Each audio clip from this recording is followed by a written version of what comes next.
Hey everybody, it's Roll Hunter back again with a nickel box hunt and album fill.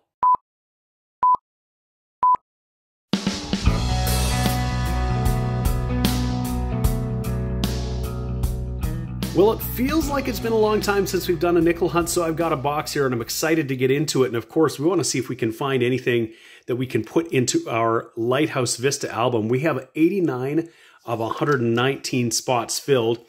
Of course, we have a couple of the King George V. If we could find another one, that would be incredible. A 1929 I got here on the channel, and a 1935 that I found on a live stream with North Central Coins. I'll put a link up to that video for you to see that. Otherwise, we've got some other spots in the King George VI years. Those are pretty attainable. We could get some of those. And we did get some of them in that live stream, like that beautiful 1944 here, that Victory nickel, steel-plated, or chromium-plated steel, I should say. And we've got a 54 we could use. And of course, we do have a 1964 extra waterline. It's just flipped up, so it's not in the book. Otherwise, the album is looking pretty good.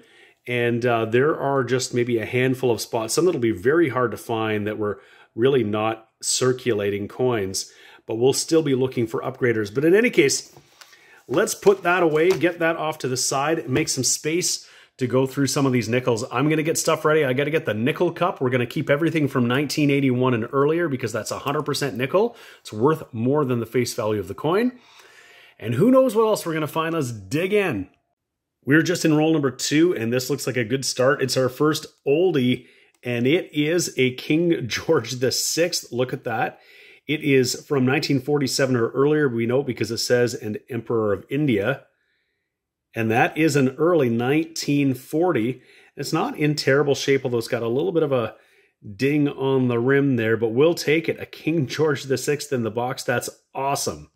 And the very next coin is a 1990. One of my favorite varieties to look for is the Bear Belly Beaver with that over-polished die, making some of that fur disappear. It looks pretty furry to me, but we'll just throw it under the scope and we'll get a closer look here and see. And in fact, that is definitely not the Bear Belly Beaver. We've got all of the detail we would expect here, but that is one you definitely want to look for in your 1990s. Roll number 4, we've got another oldie. This time it's going to be Queen Elizabeth II in the Laureate portrait. And let's see what we got here. We've got a pretty nice looking 1964, a little bit of a scratch there. And of course, we always want to look to see if it is the extra waterline. We would see a die crack by the KG, the designer's initials. We don't see that there. We've got one, but we wouldn't turn down another one. So, but that's a good find, a 1964. Well, it's been slow going since we got those 2 finds at the beginning. We're doing pretty good here with nickel in the nickel cup. But roll number 21, we finally got something to look at. Here is a 1996. We'll take a closer peek and see if we've got that die chip that makes it the attached 6, or if it's one of the normal varieties, the near 6 or far 6. So let's throw that under our scope and take a peek here. So it's not the attached 6. It would look like the D in Canada, and that 6 are attached. This is actually the near 6. This is the more common of the 2 common varieties. The far 6, this 6 appears a little further down. There's more separation between the 6 and the D. Well, let's hope we still find some more oldies in here. So we'd quietly gone through over half of this box without even finding one American nickel, which is really strange. That streak is going to come to an end in roll number 26, though, because not only do we have this 1986 Denver here, but it looks like we're going to have about 15, maybe 12, 15 in a row that are all US. Of course, if we find anything old, I will certainly let you know. Well, we actually ended up with a stack of 9 US nickels there. They were intermingled amongst some other older Canadians that are sort of sitting here in this pile, and a few that are in the nickel cup, but 9 Americans in that roll. Nothing terribly old. Roll number 28, we got a 2000 here. We always check them to see if they have the P composition mark, and this one does. This is a nickel-plated steel 2000, and this is low mintage, so that's a good one to keep. Roll 31 is going to have our 10th US. This one is a 2015 from Philadelphia. Roll 32, we've got a crowned portrait of Elizabeth that could be a potential upgrader. It's a really nice looking 1974. So we're going to compare that to the album. I'll set that aside for now and we'll see if we might be able to eke out at least one upgrade. Very nice. Well, that hunt is going pretty slow, but I have to tell you what happened while I was in the middle of doing this hunt. The bank called to say that somebody had brought in a bunch of pennies, and you can see that I got some pennies here. I got a lot of pennies. I got $23 worth of pennies. Of course, I said, I'll be right over. I just dropped what I was doing and I went to the bank. It's really unusual for me to get this many pennies all at once. What they told me happened was that the people were selling their house and cleaning it out and had, I guess, found a bunch of pennies and rolled them up and brought them in. But the teller said they also had some other stuff, and that is some old paper money. And so I just said, I'll take whatever you've got. And you can see that these ones here, there's some with tears and some wrinkled and soiled and other notes. But in this stack of paper money that I got some real gems, including some notes that are in uncirculated condition. So there's an old one. That's a Lawson buoy with a 2-digit prefix, so IU, 2 letters. Here's one that's a little bit later with Crow and buoy with BCT as the prefix. So that's when they upped it from 2 to 3. I got a couple of 5s. These are sequential in the 1986 series. And this is Bon and Thiessen here. These ones are cool because these could be considered birthday notes. Check out that date, 2002, 110, and the next one is 2002, 111. So it's 2002, January 10th and 11th. Really, really neat. And 2 in sequence, which is pretty awesome. Perhaps, and I got a bunch more I'll show you here that are also in uncirculated condition. I put them all in together here. So we've got a bunch that were just stacked together. But perhaps the best find of the bunch, I've just got them in 2 here. I didn't know what to do. Here are 21 uncirculated sequential bills. They go from, they're EGT, they go from 700 to 720. So 21 all in a row that somebody had just stacked up for the last 30 years almost or more. And look at that. And so that's pretty awesome. So I'm happy to have that. And I got to show you this one almoster. So this bill here, I always just take them and I look at them, but I always check them against my Charlton guide. This one here is in terrible shape. You can see it's stained. There's creases. The corners are folded over. There's writing on both sides, I think, or lots of writing. So I didn't think much of it, but I was looking at this bill and I was remembering that there's a really, really rare series here that starts with AUH. And I'm going to pull open the Charlton guide to give you a sense of how excited I got for at least a moment.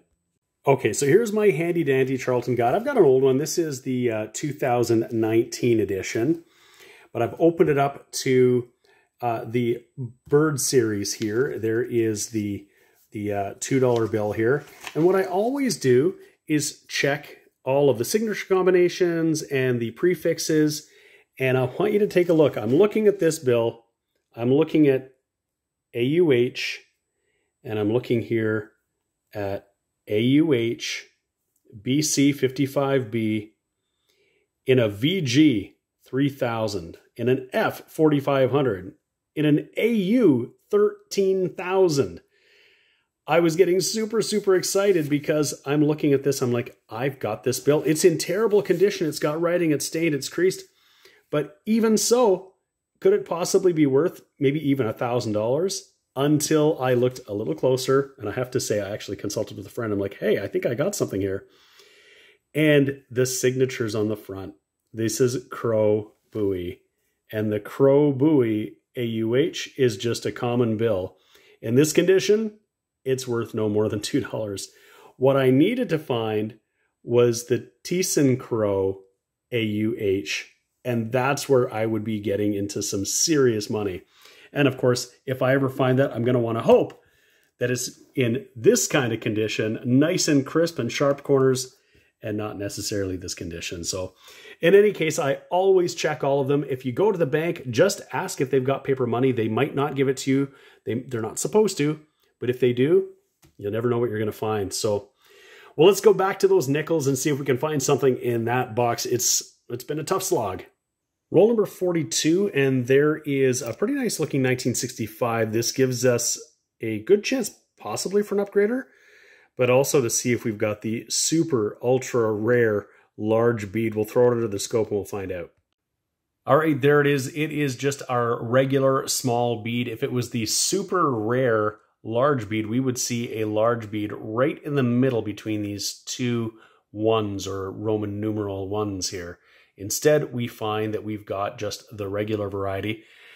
In this condition, it's not worth much more than face value. We'll still check it against the album. If this was that super rare large bead, it would be worth considerably more. It might be worth about $1,000 potentially, or thereabouts. So that's why you always want to check it. Well, one lone roll to go. We've hunted 49 already. This is roll number 50. This is our last chance for coin roll hunting glory in this box. We'll see if we get anything at all. Of course, I'll bring you in if we do, and if not, we'll take a peek at what we did find.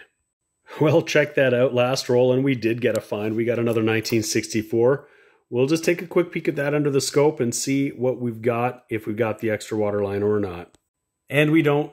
That's where we would see it right across the KG. So at least we got another laureate portrait for the find. That's at least 3 older coins so far. Maybe there's something else hiding out in this roll.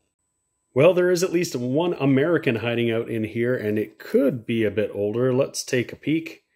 And it is not. It's just a 1995 out of Philadelphia. Well, that was a light box indeed. We still did get a decent enough amount of nickel for the nickel cup in our nickel stack, so that's okay. In terms of Americans, we got, I think, 17 US, probably lower than we would normally get. We got that low mint 2000p and a couple of potential upgraders, this 1974 and this 1965. We'll check those against the album. In terms of our other finds, we got 2 1964. This one in particular, pretty nice. And then we did get at least 1 King George VI, this 1940, so that's cool. We'll check to see if that might upgrade. I'm not sure. It's got a ding on the rim, so there's a bit of damage on it. But we'll check all of those old ones in case, because many of them are not in great condition on our album, and of course we still have some spots, but I think we have that one. So let's take a look at the book and see what we might be able to do. So a quick peek in the album tells us we don't really have any upgraders. That 64 we have in there is pretty beautiful. And there, so is that 65. So we've found some really nice looking coins as we've been hunting. And let's see, that 74 was another one that's just pretty nice in there too. So we're still at 89 of 119 spots in this album. That's okay. We'll wait for our next box to see if we can update that at all.